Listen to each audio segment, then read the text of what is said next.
What's going on, my broskiis? My name is Toadski, back again, here to bring you guys yet another One Piece Treasure Cruise video. So of course the recent Kuzan clash just went live last night. I've already got the Super Evolution skulls for Kuzan, and I want to make a couple of videos for this guy.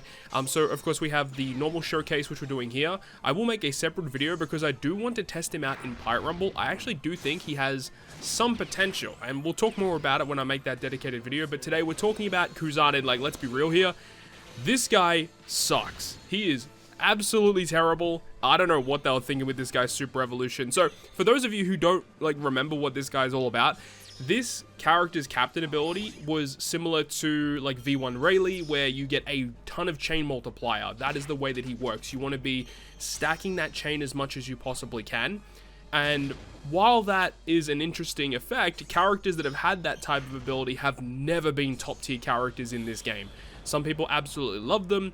Some people absolutely hate them. I'm definitely in the camp of me absolutely hating them. The main reason why I do dislike these characters is because they are so difficult to hybrid up with other units. Because of their structure, you actually want to stack that chain as high as you possibly can, meaning that if you run another captain that isn't in the same facet where they're not, boosting the chain, your damage goes down significantly. Now, even though the damage does go down quite a fair bit if you do run a hybrid scenario, they could have potentially circumvented this issue if they actually gave him some utility in his captain ability, because when you have a look at what it does, it gives cooldown, chain boost, very minor attack boost, HP boost, matching slots, and then you get an additional effect if you have him at level limit break to extend the duration of color affinity and orb boosts. So he's just looking at pure damage pretty much, so he doesn't have any type of utility, which can be a bit of a problem, because if you can't hybrid him with another captain that actually has utility, when you go up against more difficult content, you're going to find yourself in a bit of a pickle, as with the teams you're seeing in this video where all of them are going to be using double Kuzan. It basically leaves 4 characters on your crew to deal with all of the debuffs by themselves. Now, that does also mean that, Kuzan is basically going to be doing heavy lifting in terms of the damage output that your team will do. He does an okay job at that, but there's just better characters in the game that not only have better damage output than Kuzan, but have better utility than Kuzan. So it just feels like a bit of a mixed obviously output with this guy. I just don't understand what they were really going for with his kit. Doesn't make a ton of sense. I mean, when you compare this to his counterpart, which was Sakazuki, who was another Rumble legend that received a 6+, they actually gave him some really neat utility effects, and his kind of kit is a bit more different, where, with this guy, you need to run strength decks and quick characters.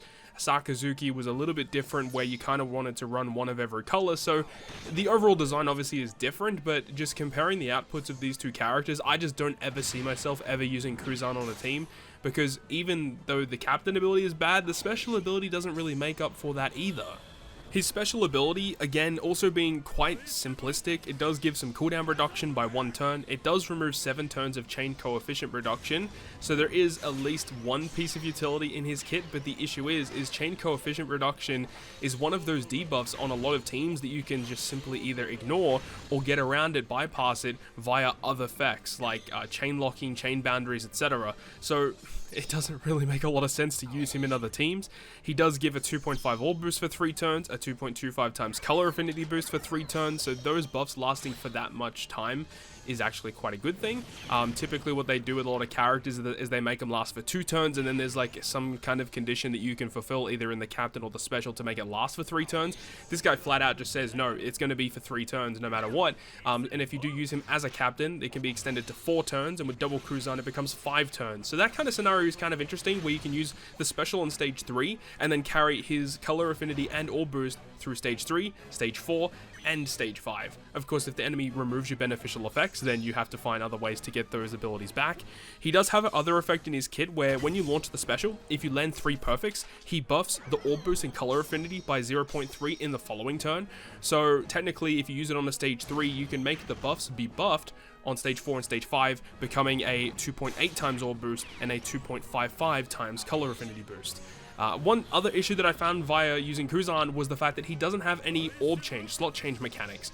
meaning that even though he is an orb booster and a color affinity booster, he doesn't give you the matching slots that you need. Now, while his captain ability does make a lot of natural slots beneficial, if the enemy gives you bad slots and you have to change them around, like, you know, block slots, for example, empty slots, then yeah, you're going to be finding yourself again in a bit of an issue. So the way that I feel about Kuzan is that this is like a straight up filler 6+ that, yeah, he's cool to have for sure, but it definitely feels like Pirate Rumble was the main focus of this character's super evolution, because when you compare what this character got with his base form compared to his 6+, there's not much difference in his kit.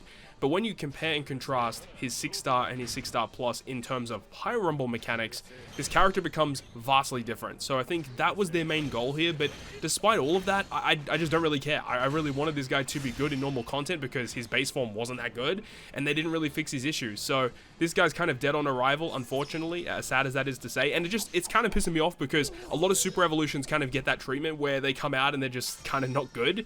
And it's really, really frustrating when these characters should be receiving some amazing buffs and should be up there with some of the best units in the game when they get their super evolution, but they just refuse to make these characters actually good.